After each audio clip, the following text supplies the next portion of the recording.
Welcome to the Real News Network. I'm Sharmini Perez coming to you from Baltimore. A gunman walked into a historic African-American church in Charleston, South Carolina, and killed 9 people. Before the shooting, the gunman told the victims, "You rape our women, you are taking over our country, and you have to go." Charleston police officials have called this a hate crime. The Washington Post deemed this massacre the deadliest attack on a place of worship in the United States in 24 years. Police say a suspect was arrested on Thursday morning and taken into custody. Joining us now from Greenville, South Carolina, to discuss this tragic event is Efia Nwangaza. Efia is the Executive Director of African American Institute for Policy Studies and Planning and the South Carolina Coordinator for the Malcom X Grassroots Movement for Self-Determination. Efia, thank you so much for joining us on this sad and tragic day. Thank you for the opportunity to participate in the discussion. So let me get a sense from you, Efia. You're there in South Carolina. How is the African-American community converging around this? There are very varied responses. Earlier today, it was announced and called for by the prelate of the African Methodist Episcopal Diocese for prayer vigils across the state. So I, of course, attended the one here in Greenville, which was quite solemn and sad. It, however, was cut short by a bomb threat, which brought to the surface the frustration for some and the anger for others. In the streets, there is a great sense of outrage that not only has the Black community been assaulted, but that a place of worship has been violated. Even church people of faith who ordinarily are given to speeches about love and forgiveness, as was the case in the prayer vigil, have second thoughts about the treatment that ought to be addressed, and that justice, the call for justice, is arising more and more frequently, that it's not enough to talk about forgiveness, there's not enough to talk about healing, but that only healing and forgiveness can come with justice. Now, Efia, Mother Emanuel is the oldest African-American Methodist Episcopal Church in the South. It opened its doors in 1816. What do we know about its history? I know a lot of people are talking about the significance of the history, so I was hoping that you could add something to that discussion. Well, the African Methodist Episcopal Church started out of protest, so it's always maintained a posture of protest. It even in its name, to hold on to the reference and the identification as an African Methodist as opposed to colored Methodist or United Methodist is in and of itself an act of resistance and a protest.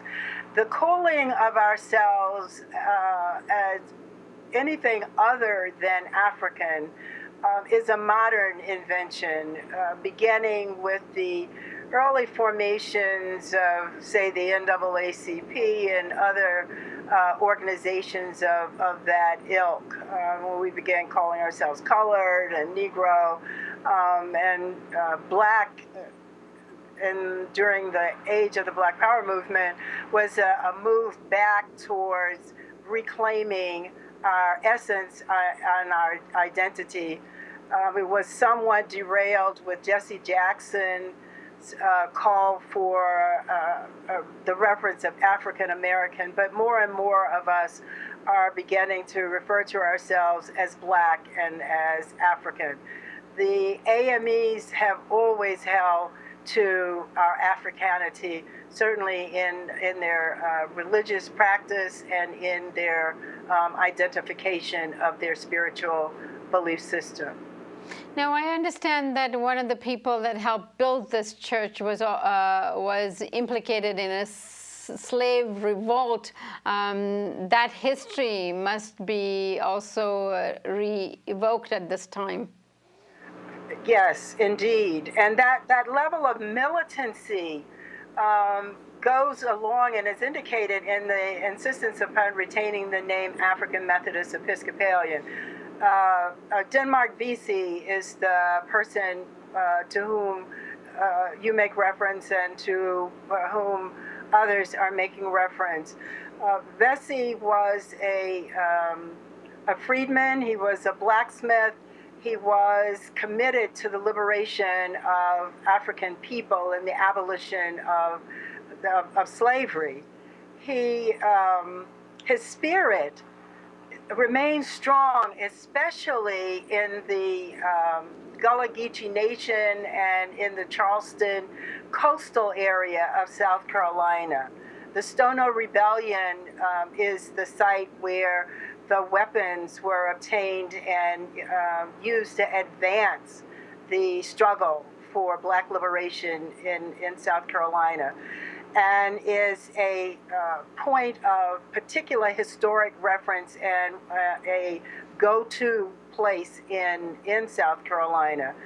The tradition of militancy and community engagement we enjoyed in 1993 when I, along with a local colleague, Rose Sitton, organized the 4th annual conference for the National Coalition of Blacks for Reparations in America in Cobra.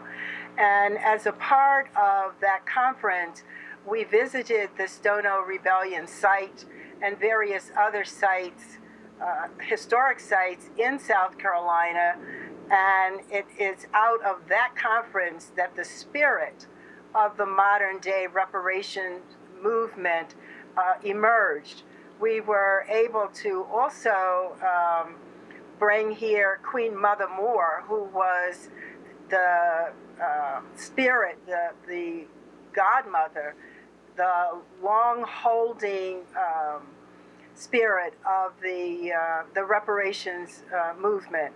That church, Mother Emanuel, hosted that conference, and it allowed us to be imbued and immersed in the history and the struggle that the reparations movement is based on.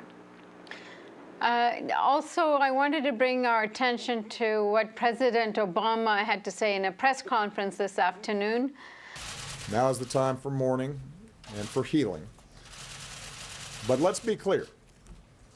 At some point, we as a country will have to reckon with the fact that this type of mass violence does not happen in other advanced countries.